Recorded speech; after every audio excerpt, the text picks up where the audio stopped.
After I learnt what my son did to his body, I was shocked. I thought nothing could shake me after 60 years on this earth, but when Jonathan stood before me, his hair styled differently, his name legally changed to Jane, my heart clenched. My only boy wanted to live as my daughter. And worse, he or she wanted my blessing for a marriage to another man. Before we dive deeper, don't forget to subscribe and drop a comment letting us know where you're tuning in from. My name is Richard Mallory, and I am 61 years old. I have been called many things in my life: husband, father, veteran, contractor, even old-fashioned.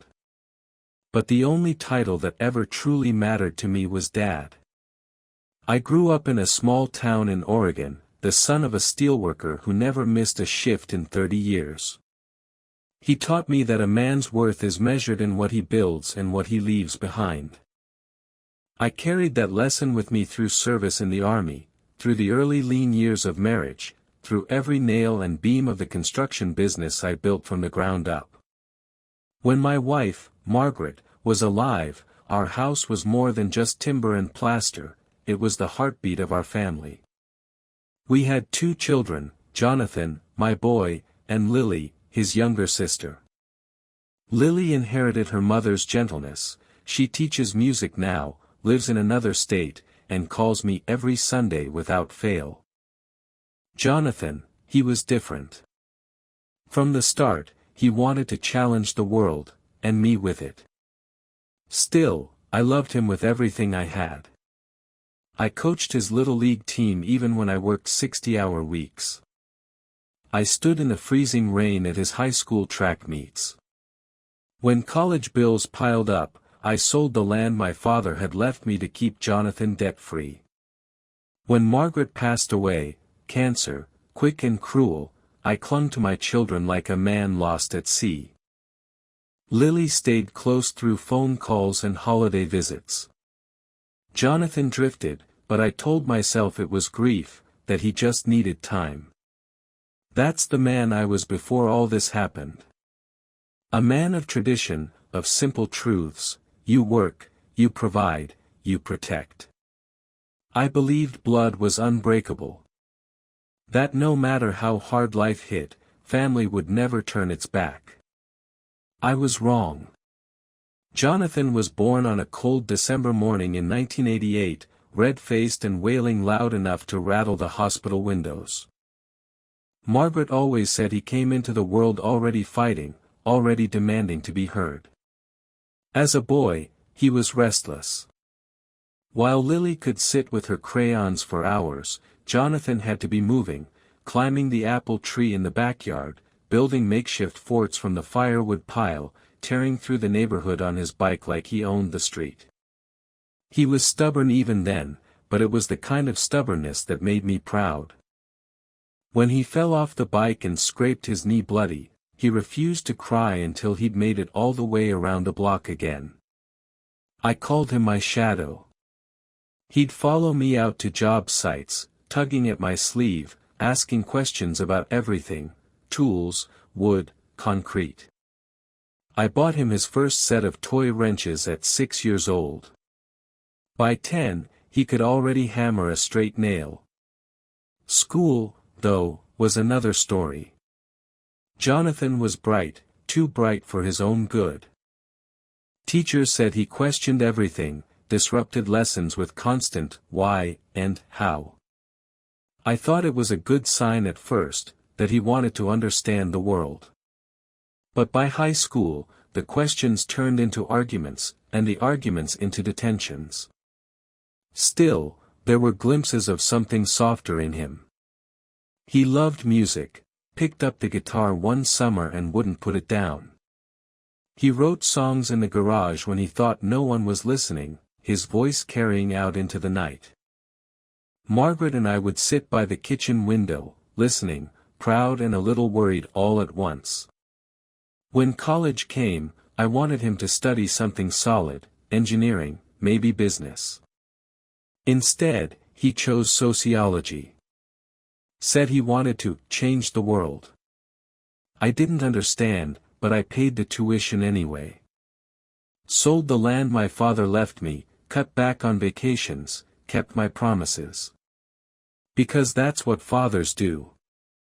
But somewhere between the boy who followed me with toy wrenches and the young man who quoted philosophers at the dinner table, a distance began to grow. After Margaret's death, that distance widened into something I didn't recognize. Calls grew fewer. Visits shorter. And when he did come, he seemed more like a guest than a son. That was Jonathan, my boy. Brilliant, stubborn, unpredictable. The last thing I expected was what happened next. After I learnt what my son did to his body, I was shocked. It was a Sunday afternoon, the kind that used to belong to family dinners when Margaret was still alive. I was in my study, polishing the old pocket watch my father had given me when I left for the army.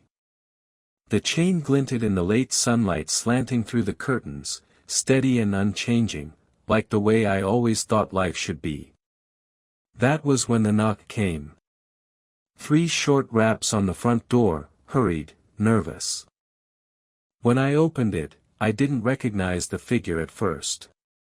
Jonathan stood there, or the shell of the boy I'd raised. His hair was cut in a style I'd only ever seen in magazines, swept back with gel. His clothes were sharp, tailored, the kind of outfit that spoke of reinvention. And his voice, when he said, "Hi, Dad," was lower, heavier, altered by medicine I hadn't known he'd taken. For a moment, the world tilted. The chain of my father's watch slipped from my hand, swinging like a pendulum. Back and forth, as if measuring how far my boy had drifted from me. "Jonathan?" I whispered, though the name tasted wrong now. He straightened, chin lifting with defiance and something else, fear, maybe. "It's Jane now." His eyes, my eyes, mirrored in another face, didn't waver. "I'm living as who I really am. A woman. I thought you should know before the wedding." The words hit harder than a hammer on stone. The wedding. Wedding. My voice cracked, gravel from decades of work and grief. "To who?" "A man named Elliot," he said quickly, like ripping off a bandage. "He understands me. He loves me for who I am." Silence thickened between us, heavy as the dust motes spinning in the sunlight behind his shoulders. I felt my pulse beating against my ribs like a war drum. My son, my only son, was gone. And in his place stood a stranger wearing his bones. I wanted to rage. To slam the door. To shout that he had betrayed me, betrayed Margaret's memory, betrayed the line of Mallory men who had carried our name like a torch through wars and hardships. But when I looked at him, "Jane now," he said, I saw the child who once trailed behind me with toy wrenches. The boy who played guitar in the garage at midnight, thinking no one heard. The man who had kissed his mother's cheek at the hospital and promised to take care of me when she was gone. That memory clashed violently with the reality before me, and it was almost too much to hold in one heart. "Why?" I finally managed, my voice low, more broken plea than question. "Because I couldn't live a lie anymore," he said. His eyes glistened, though no tears fell. "I know you won't understand, Dad. You never do. But Elliot says I don't need your approval. We're building a life together, and you can either be part of it, or not. Elliot says." The phrase stuck in my mind like a thorn.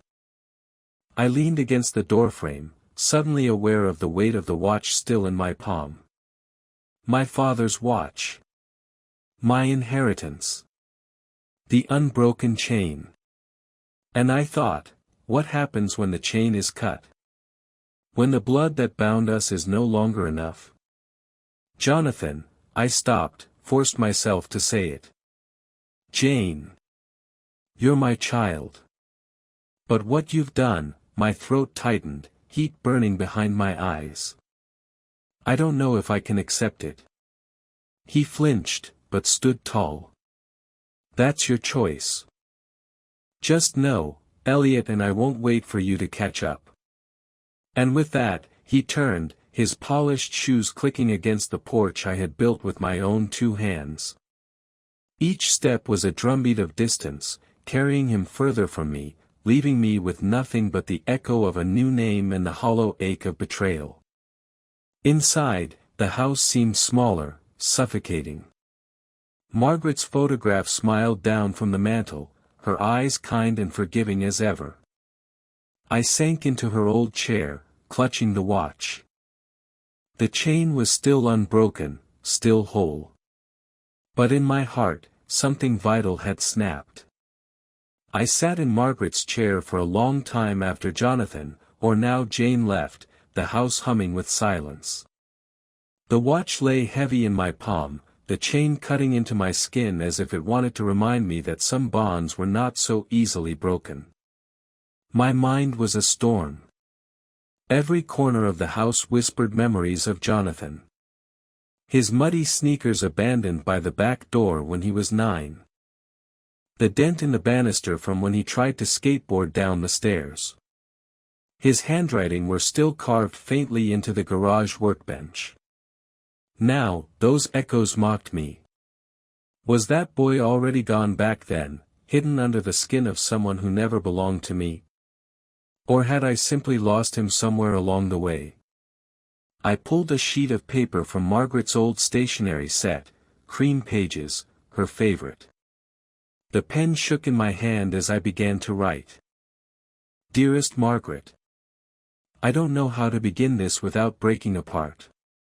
Our boy, Jonathan, is no longer Jonathan. He calls himself Jane.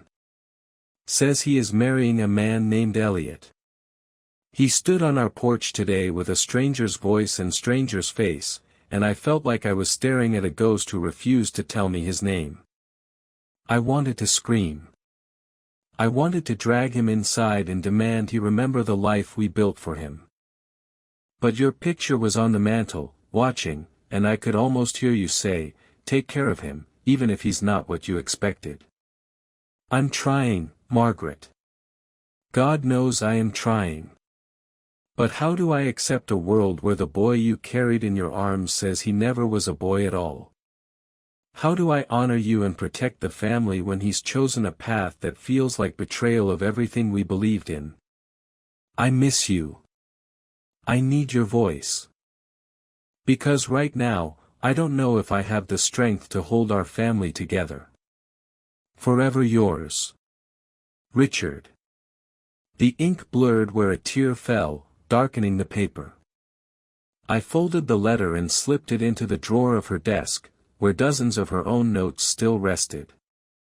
It felt like adding my grief to hers, placing my burden where she used to leave grocery lists and reminders to prune the roses.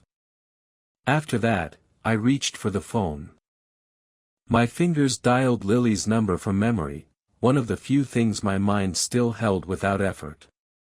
The line rang and rang, each chime stretching the silence in the room like wire. No answer. Not even her cheerful voicemail message.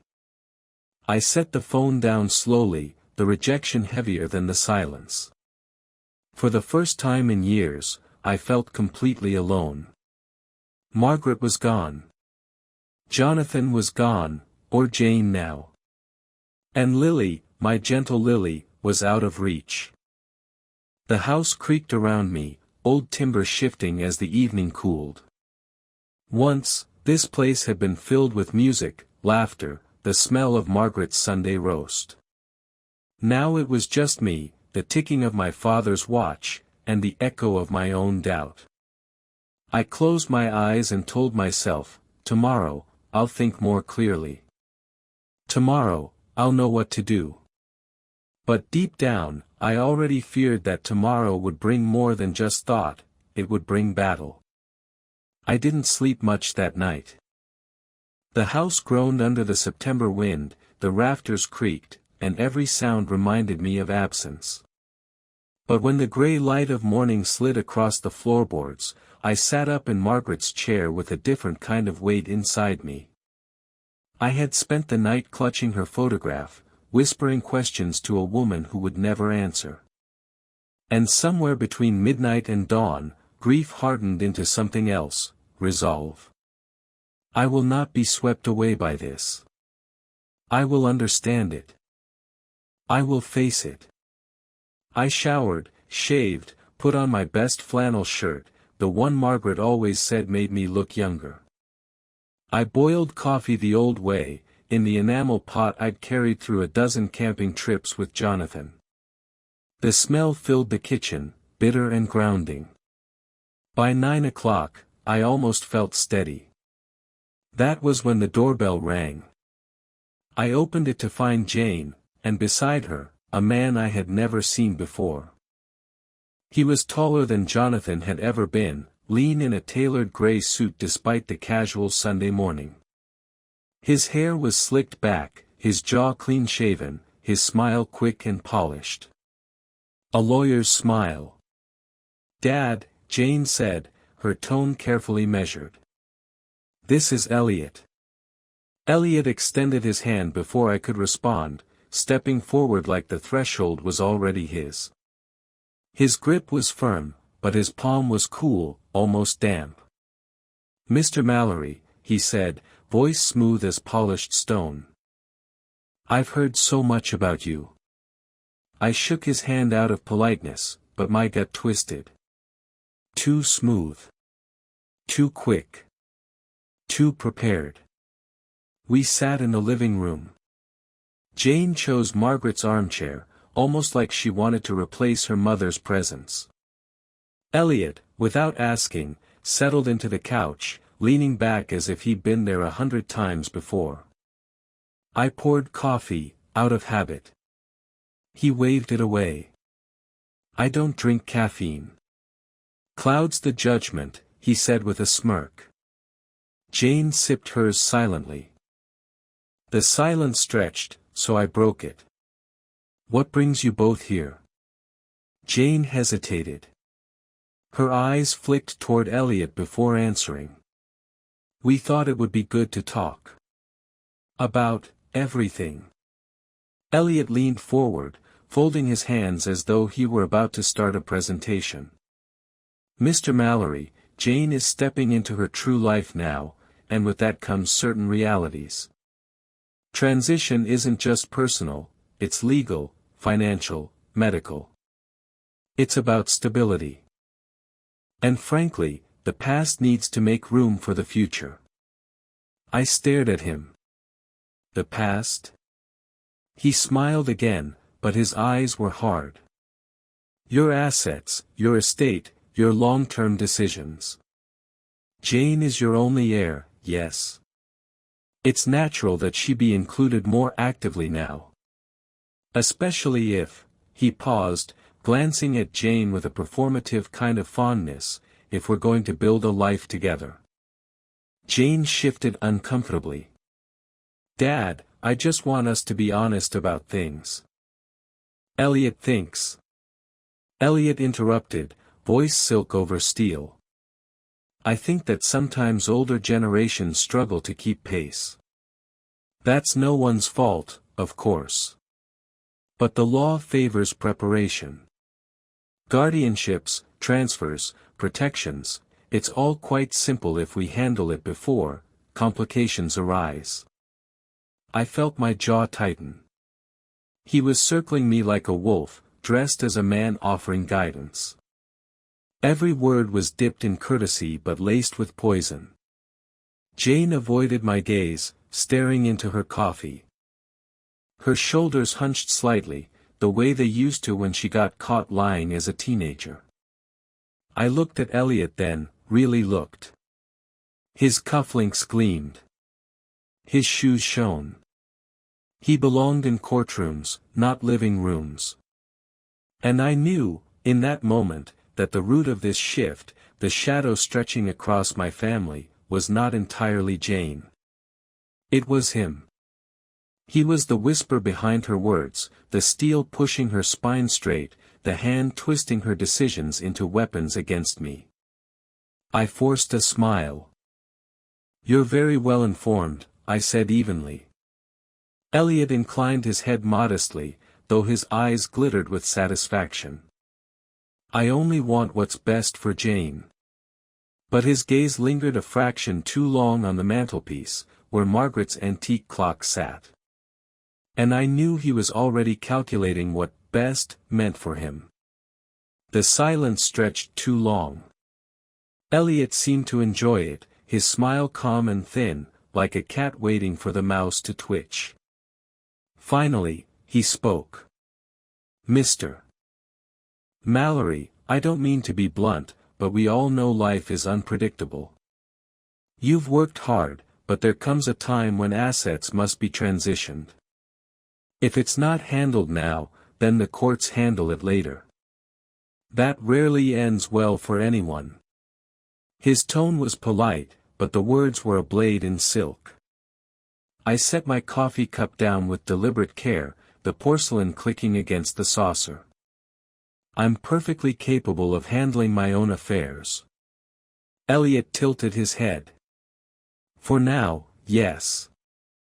But what about in 5 years? 10? The law doesn't wait for sentiment. It rewards preparation. Jane deserves security." Jane shifted in her chair. "Elliot, maybe we should." He raised a hand lightly, cutting her off. "No, love, he needs to hear this. Too many families crumble because older generations cling to control. That's not dignity, Mr. Mallory. That's fear." My jaw clenched. "Fear?" "Yes," Elliot said smoothly, his smile widening. "Fear of change. Fear of letting go. Fear of trusting the next generation. But clinging only breeds chaos. And legally speaking, chaos is dangerous." I leaned forward, my hands resting on my knees, my voice steady but low, the way it got when I meant business. "I built everything in this house, on this land, with my bare hands. Paid every mortgage. Weathered every storm. This legacy isn't chaos, it's order. You don't get to stroll in here in your polished shoes and talk about fear when you've never lifted a brick in your life." Jane's eyes darted between us, her lips pressed tight, color rising in her cheeks.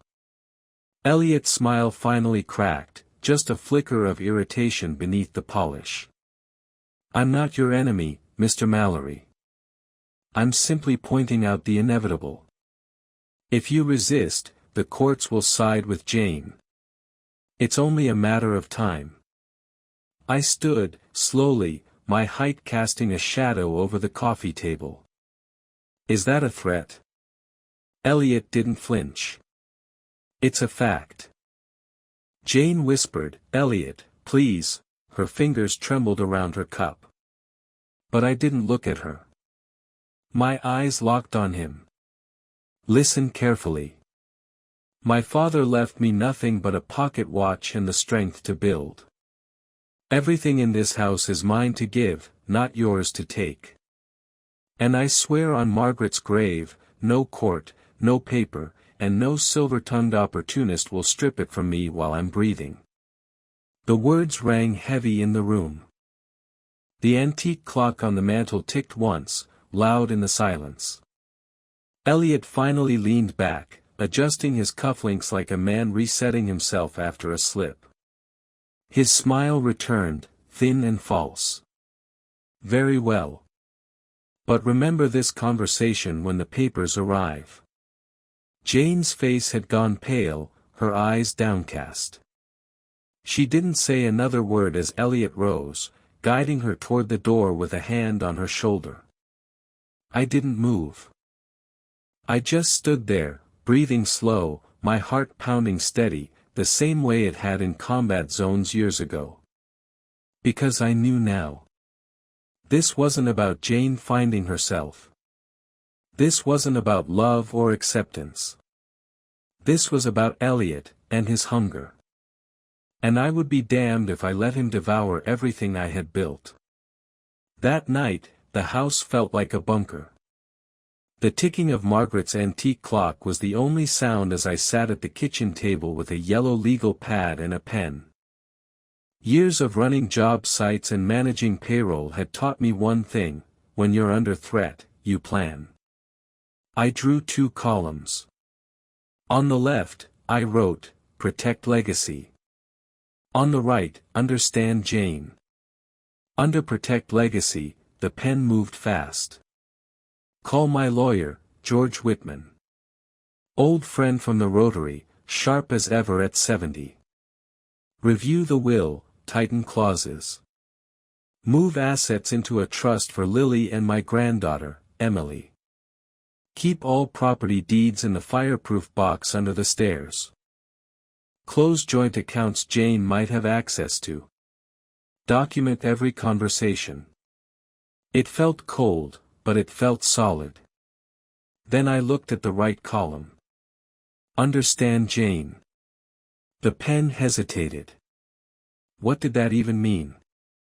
I forced myself to write.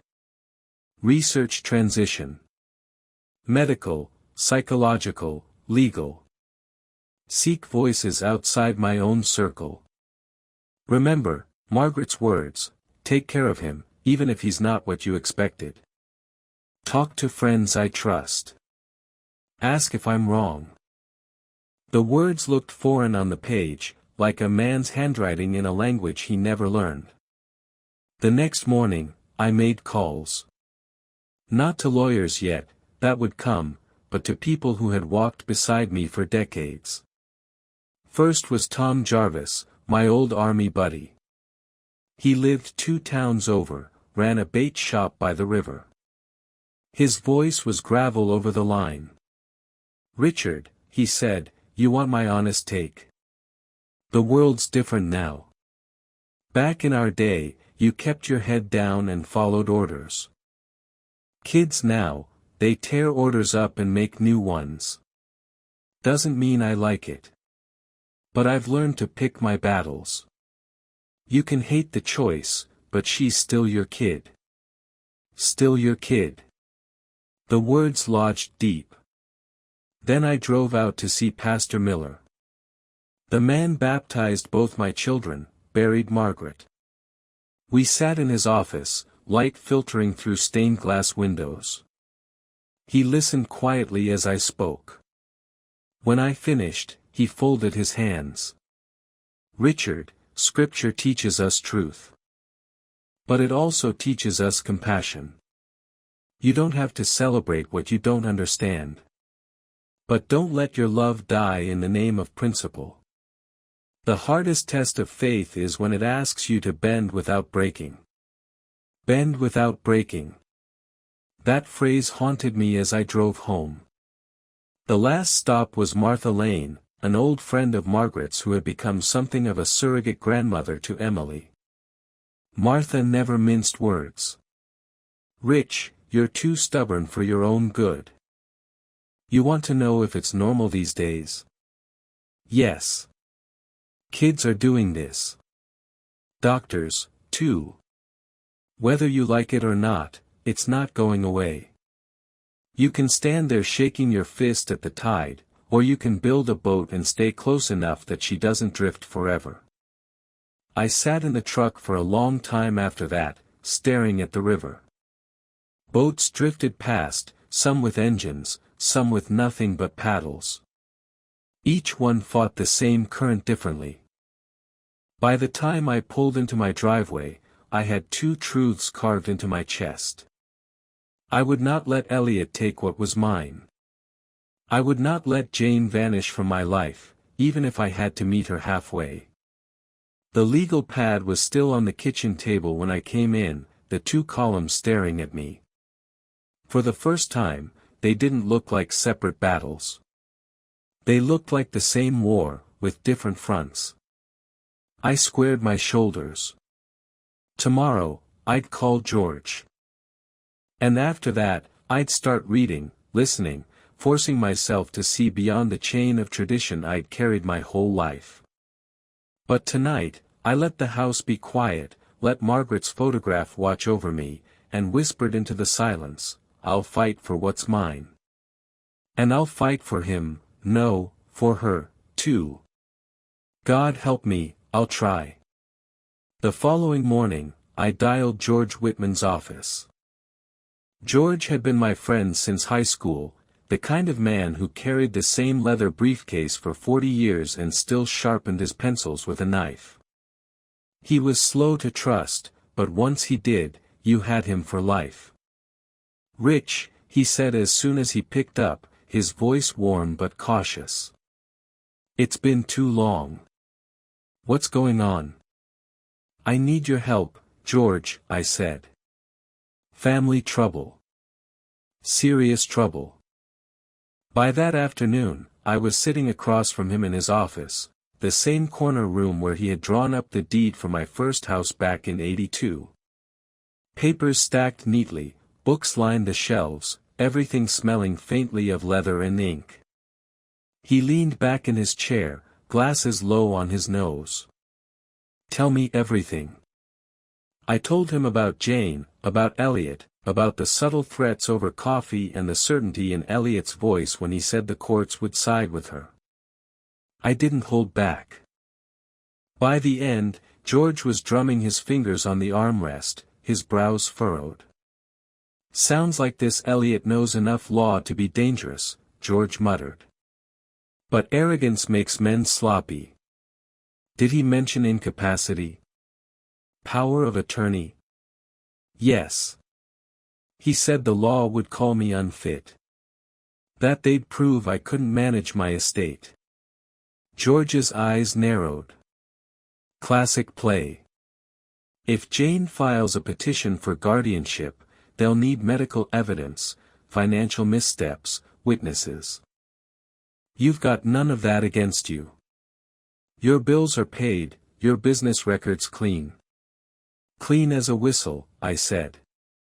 "Never missed a mortgage, never defaulted. My pension's steady." "Good. Then here's what we do." He pulled out a yellow pad of his own and began to write. "Draft a living trust, move your key properties and accounts under it. Irrevocable. Jane can't touch it. Update your will, airtight, witnessed, notarized. Include no contest clauses. Document your capacity, annual physical, financial statements, proof you're sound of mind. We'll keep them ready for court. Identify vulnerable assets, anything in joint title, co-signed, or loosely documented. Secure them. If Elliot tries to push Jane into litigation, we respond aggressively. No hesitation." He looked up. "This isn't about whether you approve of Jane's choices. This is about a predator circling your estate. And predators thrive when the prey hesitates." Something in my chest eased for the first time in days. "So you're saying I can win?" "I'm saying you can prepare," George replied. "And preparation, Richard, is 9/10 of victory." I nodded. "Then let's prepare." For the next 2 hours, we went through every document I had. Deeds. Retirement accounts. Insurance policies. George scribbled notes, made copies, set tasks. My estate was a fortress in the making. But even as I signed papers and tightened the walls around my legacy, Jane's face haunted me. Her eyes downcast when Elliot silenced her, her fingers trembling around that coffee cup. George must have seen the hesitation in my eyes. "Rich," he said gently, "you can fight Elliot without fighting Jane. But you'll have to be ready when she chooses sides." I left the office with a briefcase full of drafts and a mind bristling with strategy. For the first time since that Sunday knock on my door, I didn't feel like a cornered old man. I felt like a soldier again, preparing for battle. As I drove home, I caught myself whispering into the empty cab of the truck, "You taught me how to fight fair, Margaret. But this time, fair won't be enough." The next week passed in a blur of paperwork. George was relentless, and I matched him step for step. Monday, I sat in Dr. Collins' office, running through memory tests and balance checks like a man half my age. He signed the papers with a chuckle. "Richard, you're sharper than most 50-year-olds I see. If they try incapacity, this record buries it." Tuesday, I pulled every bank statement and utility bill from the last 2 years, neatly filed and highlighted. Not a late payment in sight. Proof I wasn't the old fool Elliot wanted the courts to believe I was. By Thursday, George had me in his office again, signing the trust documents. The ink bled fresh and black across the thick paper as I sealed my home, my accounts, my business into something untouchable. Every stroke of the pen felt like building a wall brick by brick. I was mid-signature when my phone buzzed on the desk. I almost ignored it, paperwork demanded focus, but the name on the screen froze my hand. Jane. I glanced at George, who waved me off. "Take it." I answered, my voice cautious. "Jane." Silence at first. Then, softly, "Dad. I don't know if I should be calling you." Her voice was different from the last time, no Elliot hovering, no polished defiance.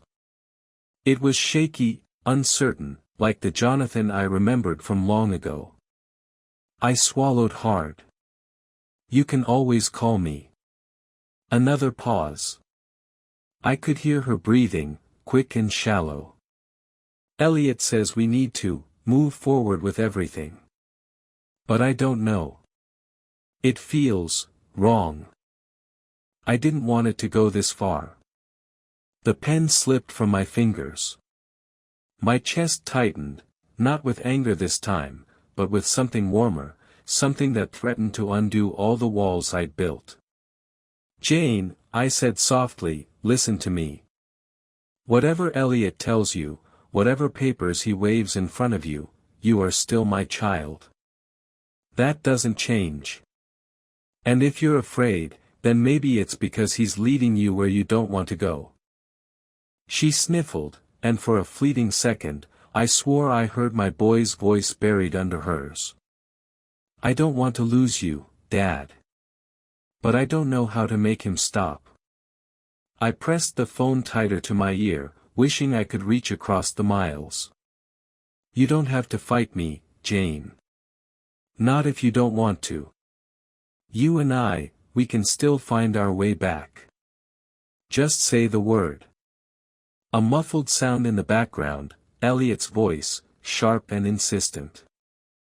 Jane whispered quickly, "I have to go," and the line went dead. I sat frozen, the dial tone buzzing in my ear. For the first time since that Sunday afternoon, the fire of battle inside me cooled into something gentler. George cleared his throat. "That sounded complicated." I looked at the unsigned papers on the desk, then at the phone still warm in my hand. "It is complicated," I admitted. "She's not the enemy. He is. She's caught in his storm, and I need to build a shelter big enough for both of us." George leaned back, nodding slowly. "Then we fight Elliot, not Jane. But don't let your guard down, Richard. The law won't care about your intentions, only your evidence." I finished the signature, my hand steadier than before. Because now, I wasn't just protecting my legacy. I was protecting the chance that one day, Jane might step out from under Elliot's shadow and back into the light of my life. It was a week later when the envelope came. Heavy cream stock, embossed with a downtown law firm's seal. The kind of paper that tried to impress you before you even read the words. Inside, neatly typed and signed, was the beginning of war. Notice of intent to petition for guardianship. The language was cold, clinical. It suggested I was, of advanced age, that I had shown signs of diminished capacity, and that my daughter, Jane, acting with her fiancé, Elliot Harris, intended to seek guardianship over my person and estate, for his own protection.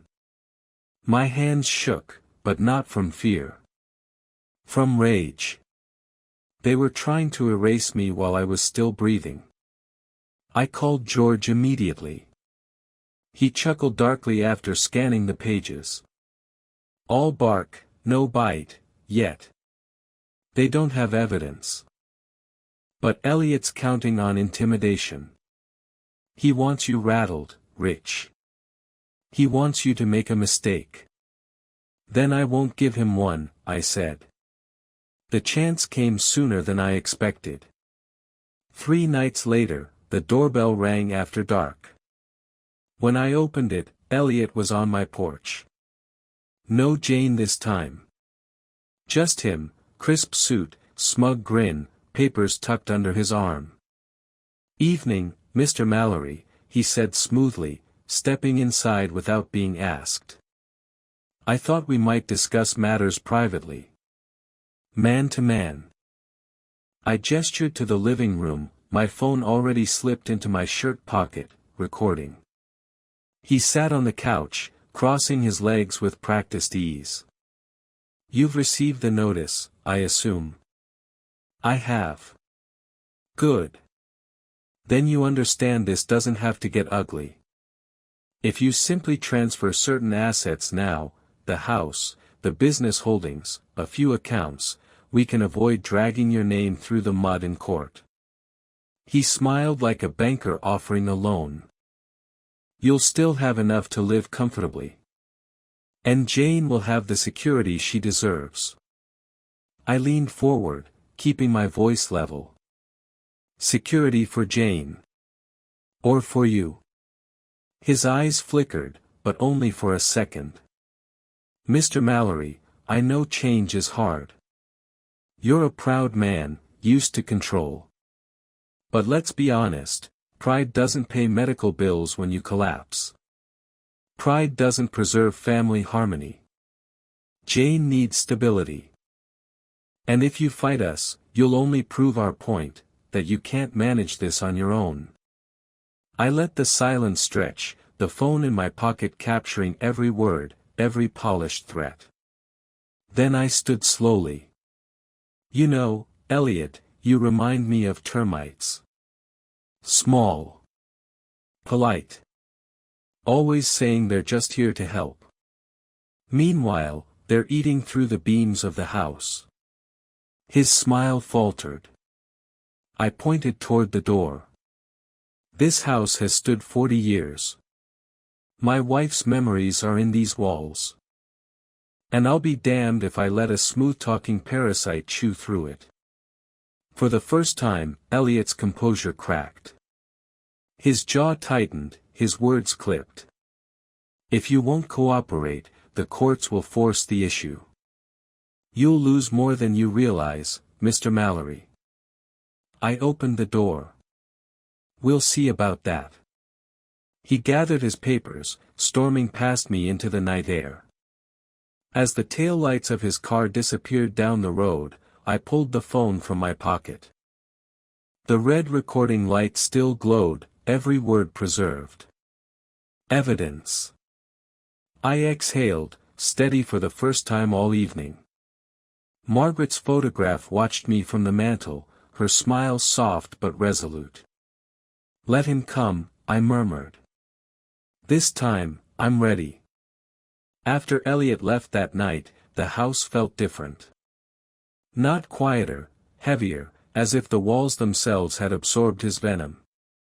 I sat at the kitchen table long after midnight, the recording still glowing on my phone, proof of his intent.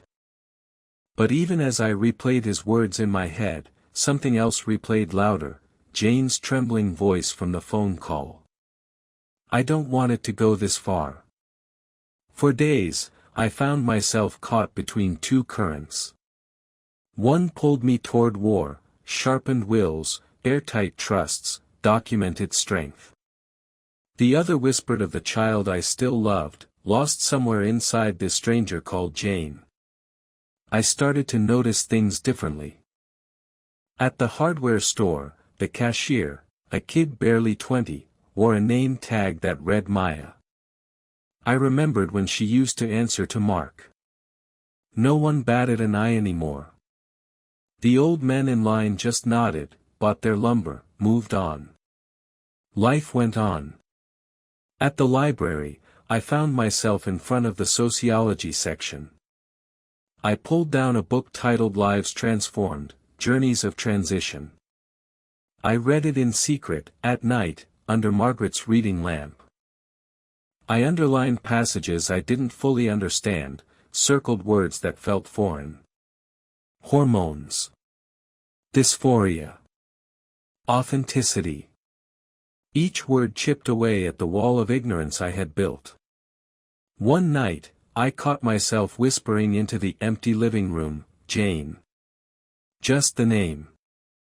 It felt like betrayal on my tongue, but it also felt true. I thought of the Christmas when Jonathan was 10, when he asked for a dollhouse instead of the football I bought. Margaret had laughed gently, saying, maybe he just wants to build something small instead of throwing something hard. I had exchanged the toy for a basketball, convinced I was steering him back on track. Now I wondered, was that the first time I chose not to see him? I started writing again, letters to Margaret. In them, I admitted my failings. How I had loved Jonathan but demanded he fit the mold of a Mallory man.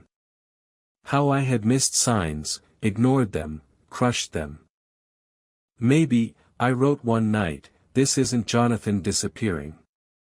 Maybe it's Jane finally coming up for air after drowning for years. The pen shook in my hand as I signed it, yours, still learning, Richard. By the end of the week, I made myself a quiet vow. I would not let Elliot strip me bare. But neither would I let my stubbornness erase Jane. I would fight to keep what was mine, yes, but I would also fight to keep her tethered to me. I looked at Margaret's photograph one last time before bed. For the first time since this began, I felt her smile as approval, not reproach. The days before the hearing crawled by with the weight of an old campaign. I had fought wars in jungles half a world away, but this battle, across courtroom benches and legal documents, felt just as heavy. George drilled me like a sergeant. Speak clearly.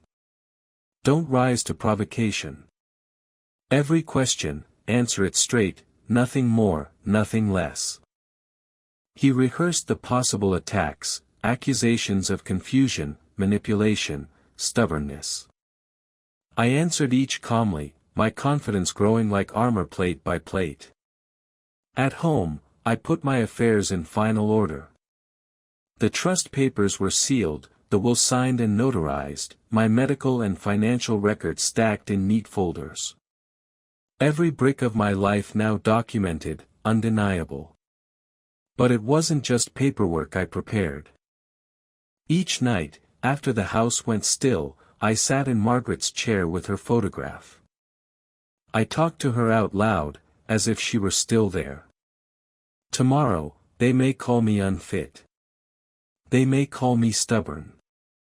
They may even say I failed Jane. But I will walk into that courtroom with my head high. Because I am not fighting for money, Margaret. I am fighting for truth. For the truth that what we built cannot be stolen by a stranger's smooth tongue. For the truth that love may bend, but it does not break. One night, I opened the drawer of her desk and pulled out all the letters I had written her since this began. Dozens of pages, ink smudged by weary hands. I tied them with a ribbon. If the worst happened, if the court stripped me bare, I wanted Jane to have them one day, proof that her father tried. Proof that he never stopped loving her. The morning before the hearing, I rose before dawn. The air was cold, sharp with autumn, the sky still streaked with stars. I walked the perimeter of the house slowly, touching the porch rail I had built, the siding I had painted, the maple tree where Margaret's ashes lay scattered. Each step was a reminder, this is what you fight for. Back inside, I put on my best suit, dark gray, pressed by my own hands. I clipped my father's pocket watch to the vest, the chain cool against my chest. The watch ticked steady, unchanged through 3 generations. When George arrived to drive me to the courthouse, he studied my face for a long moment. "You look ready," he said simply. "I am," I replied. And I was. Because for the first time, I wasn't afraid of losing. I knew the truth was on my side, and truth, no matter how hard pressed, always leaves a mark. I wasn't just walking into a courtroom tomorrow. I was walking into a reckoning. And win or lose, Elliot would know, Richard Mallory was not a man to be erased. The courthouse smelled of varnish and old paper, like every decision ever made there had seeped into the walls. Sunlight slanted through tall windows, dust motes swirling in the beams like unsettled spirits.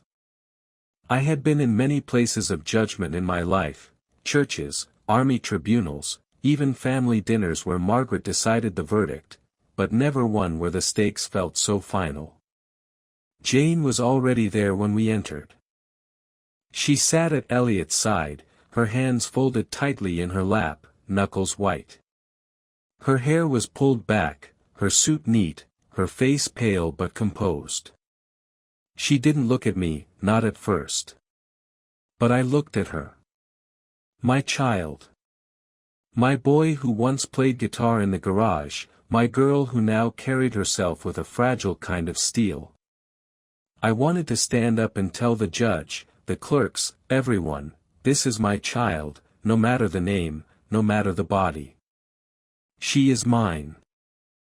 Elliot rose first, crisp and sharp, his voice carrying like he owned the room.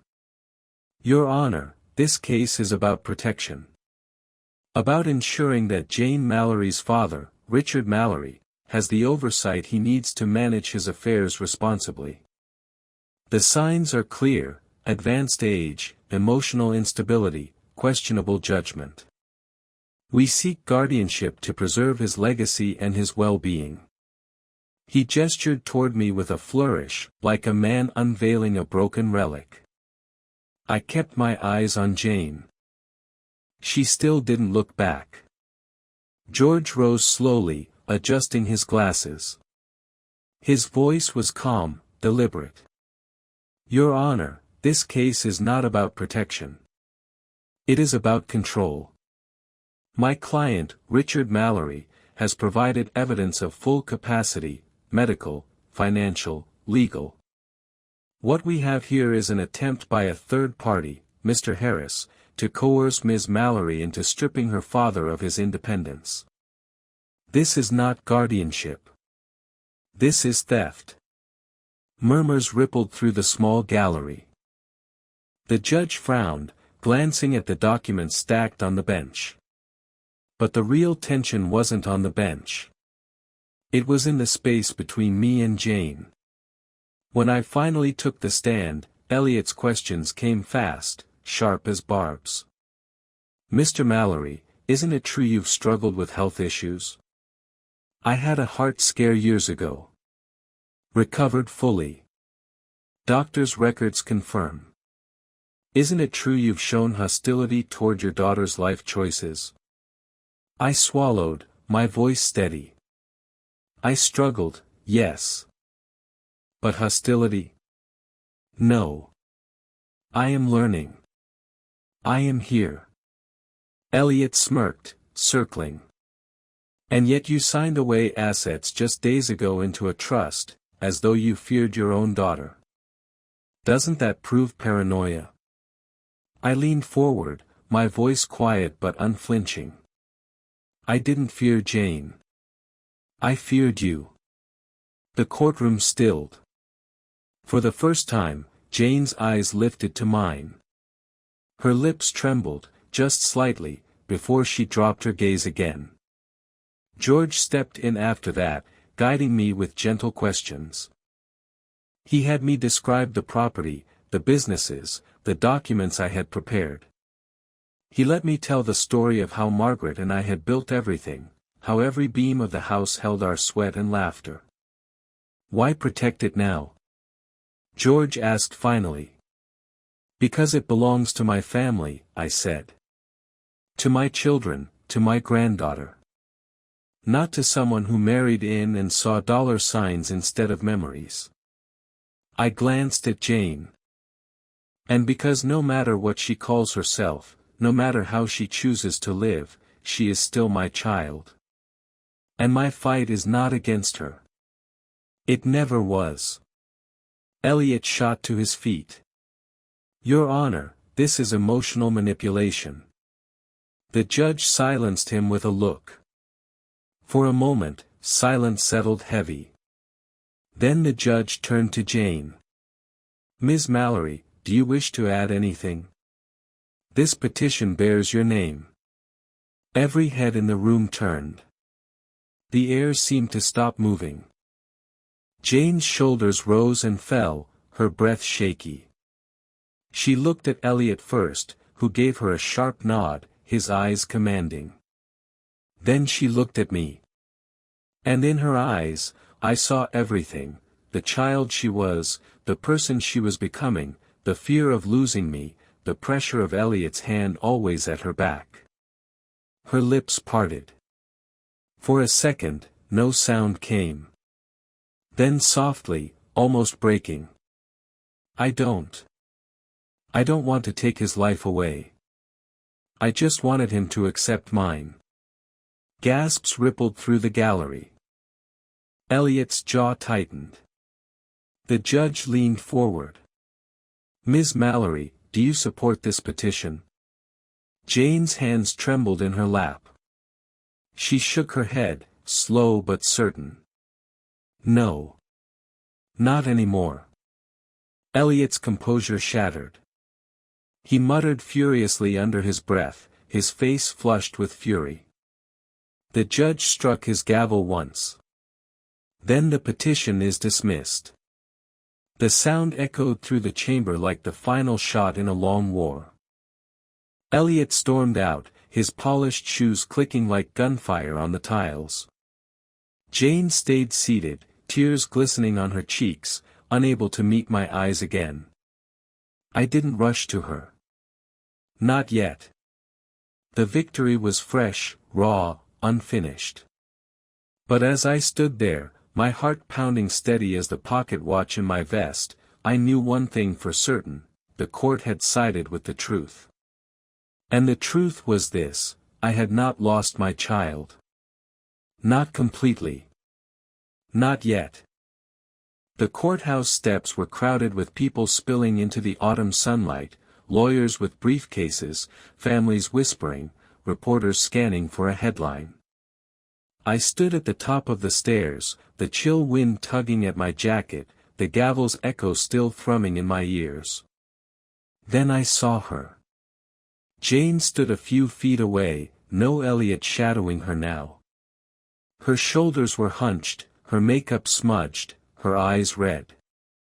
For the first time in years, she looked less like someone else's creation and more like my child, fragile, uncertain, searching. We locked eyes. Neither of us moved at first. The silence between us carried every wound, every word unsaid, every tear Margaret never lived to see. Finally, Jane took a step closer. Her voice was barely above a whisper. Dad. I made a mistake. I didn't speak, just let her continue. I thought Elliot loved me. I thought he believed in me.